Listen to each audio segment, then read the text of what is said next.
सहजता के साथ में, सरलता के साथ में और नम्रता के साथ में आप इस कथा के रस तत्व को ग्रहण करोगे। जैसे एक बहुत बड़ी बात संत कहते हैं कि जंगल में आग लगी है और जंगल में आग लगी है और बड़े बड़े वृक्ष जल रहे हैं, बड़े बड़े घास जल रही है, वृक्ष जल रहे हैं, पूरा जंगल धधक कर जल रहा है।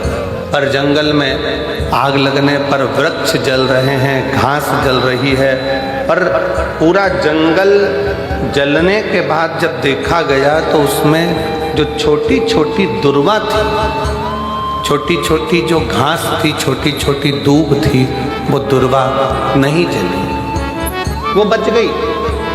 बड़े वृक्ष जल गए, बड़ी बड़ी घासें जल गई, पर छोटी छोटी दुर्वा, छोटी छोटी दूब वो बच गई, क्योंकि वो दबी की दबी रह गई। थोड़ा सा पानी गिरा, वो दुर्वा फिर उछल, फिर बढ़ना प्रारंभ कर दी। शिव महापुराण की कथा कहती है कि भगवान की कथा में, गुरु की शरण में, परमात्मा की शरण में, ईश्वर की शरण में, संत की शरण में, परमात्मा की कथा में जब भी पहुँचो उस समय पर बड़े बनकर नहीं, छोटे बनकर जाओगे तो गुरु और संत और शिव की कृपा की दृष्टि से फिर बढ़ते चले जाओगे। थोड़ा छोटा बनकर, एक विशाल नदी है, बहुत बड़ी नदी, उसको अभिमान आ गया, और बहुत बड़ी नदी को जब अभिमान आया, बहुत बड़ी नदी को जब अहंकार आया, अभिमान आया, तो उस नदी ने समुद्र से कहा, समुद्र मैं दुनिया की सबसे बड़ी नदी हूं और बड़ी विशाल हूं, अगर तुझको मुझसे कुछ चाहिए तो बोल, मैं दुनिया की सबसे विशाल नदी हूं, सबसे बड़ी नदी हूं। समुद्र, तुझे कुछ चाहिए हो तो मुझसे बोल, अगर तुझे कुछ चाहिए तो मुझसे बोल, मैं तुझे दे सकता। समुद्र ने हंसकर कहा, नदी मेरे पास में तो माणिक है, मोती है, सोना है, चांदी है, हीरा है, पन्ना है, रतन है, माणिक, औषधि सब मुझ में।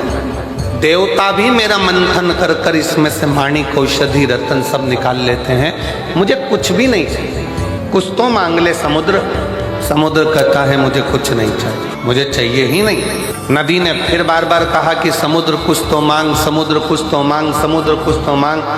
समुद्र ने कहा, नदी अगर कुछ देना चाहती है तो मुझे हरी हरी दूबा, हरी दूब, दुर्वा जानते हो ना सब लोग, हरी घास, हरी दुर्वा मुझे ला कर दे। नदी ने कहा, क्या रे समुद्र, तुम मांग भी रहा है तो मुझसे क्या मांग रहा है, केवल हरी दूबा, हरी घास, मैं अभी लेकर आती हूं। नदी ने घाट के किनारे पर लगी हुई घास को, दुर्वा को अपनी जल की लहर से तोड़ना चालू करा। जैसे ही जल घाट पर जाता है, जैसे ही जल घाट पर पहुंचता है, वैसे ही दूबा के ऊपर पानी गिरता है तो दूबा नीचे झुक जाता है। फिर पानी आया, फिर दुर्वा नीचे झुक गई, पानी के वजन के कारण दुर्वा नीचे झुकती, फिर पानी आया, फिर नीचे झुक गई। वो घास, वो दुर्वा उखड़ नहीं पाई। आखिरी में नदी समुद्र के पास जाकर बोली, समुद्र मैं तेरे लिए घास, हरी हरी दूबा लेकर नहीं आ सकी। समुद्र ने कहा, नदी मैं ये जानता था कि तू मेरे लिए दूबा नहीं ला सकती, तू मेरे लिए घास नहीं ला सकती, क्योंकि उस दूबा में, उस घास में एक सबसे बड़ी चीज है उसकी नम्रता।